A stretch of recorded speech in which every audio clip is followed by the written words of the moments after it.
জীবন আমাদের সবসময় কিছু না কিছু শেখাচ্ছে। সেই শেখানোটা বইয়ের পাতা থেকে হতে পারে, কোনো মানুষের জীবন যাপন হতে পারে। এই মুহূর্তে কিন্তু রাঁধুনিতে এমন একজনকে পেয়েছি, তার জীবনটাই কিন্তু একটা শিক্ষা। কিন্তু এই শিক্ষা নিয়ে হঠাৎ আমি কেন এত চিন্তা এই কারণেই করছি, কারণ আমার কাছে প্রত্যেকটা মানুষের গল্প কিন্তু একটা পথ চলার গল্প। আমরা যেমন সেলিব্রিটিদের গল্প শুনি, সেই রকম আমরা অনেক সাধারণ মানুষের গল্প শুনি না, যাদের জীবনটাই কিন্তু একটা স্ট্রাগল। যদি বলি এই মানুষটার কথা, ছবিদি, তোমার জীবনটাই কিন্তু একটা স্ট্রাগল, তাই তো? এবং ছবিদি, তোমার কাছে আমি এটাই বলবো যে খুব কম বয়স থেকে তোমার একা পথ চলা শুরু হয়েছে, তাই না?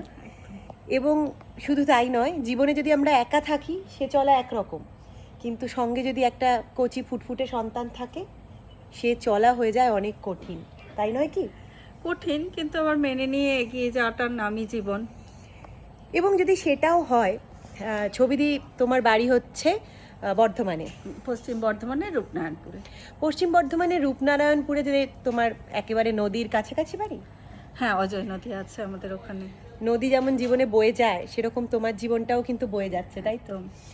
এবং খুব কম বয়স থেকে মেয়েকে নিয়ে পারিবারিক কারণে একা বড় করতে হয়েছে। এবং সব থেকে বড় কথা, সেটাও মানুষ পেরে ওঠে। মানুষের সঙ্গে যুদ্ধ করা সম্ভব, কিন্তু ঈশ্বরের সঙ্গে যুদ্ধ করাটা বোধহয় খুবই অসম্ভব, না? কিন্তু তোমাকে একটা সময় ঈশ্বরের সঙ্গেও যুদ্ধ করতে হয়েছে, কারণ মারণ ব্যাধিতে তুমি আক্রান্ত হয়ে যাচ্ছিলে প্রায়, কারণ স্ট্রোক হয়েছিল কানে। হ্যাঁ। আচমকা হলো, হঠাৎ কিভাবে হলো, মানে কিভাবে শুরু হলো সেই দিনটা? বসেছিলাম তো হঠাৎ করে দেখছি ভীষণ মাথা ঘুরছে, মাথা ঘুরতে ঘুরতে অসুস্থতা বোধ করছি। তারপরে ডক্টর দেখালাম, তখনই উনি বললেন যে এরকম এরকম। এবং তখন তোমার বয়স কিন্তু খুব কম, 39-40 মাত্র। এবং মেয়ে তখন আরো ছোট, ক্লাস 6-7-এ পড়ে বোধহয়, 11-12 বছরের মেয়ে তখন।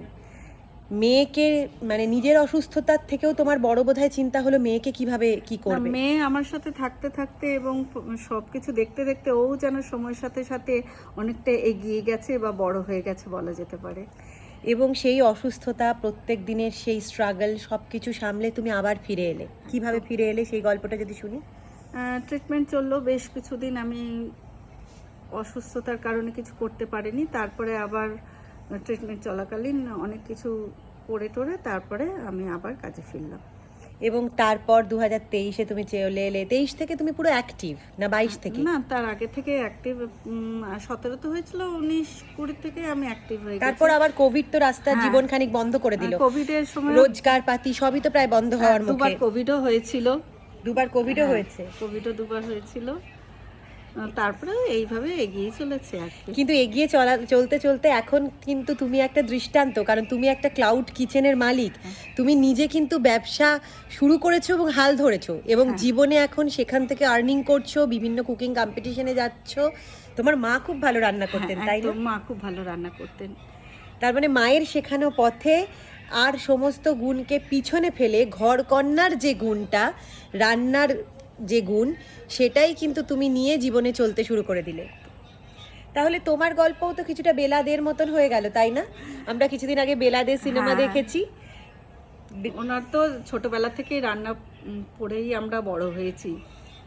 আর তুমিও তো তাহলে জীবনের অন্য বেলাদে, নাকি? হ্যাঁ, ওই আর কি।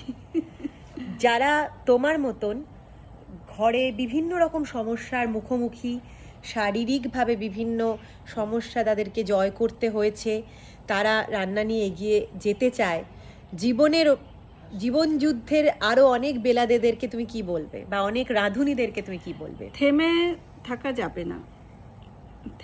যাবে না, এগিয়ে যেতে হবে। বাধা অনেক আসবে, সে বাধা অতিক্রম করে নিজের লক্ষ্যে স্থির থেকে এগিয়ে যেতে হবে। এই যে লক্ষ্যে স্থির, সেই স্থিরটা কি জীবনের শক্তি না মনের শক্তি? মনের শক্তি, অবশ্যই মনের শক্তি রাখতে হবে। পরিবারের লোকজন যদি সাথে থাকে, পাশে থাকে, এগিয়ে যাওয়া একদম নিশ্চিত। আর যদি তোর ডাক শুনে কেউ না আসে, তবে একলা চলো রে। একলা চলো।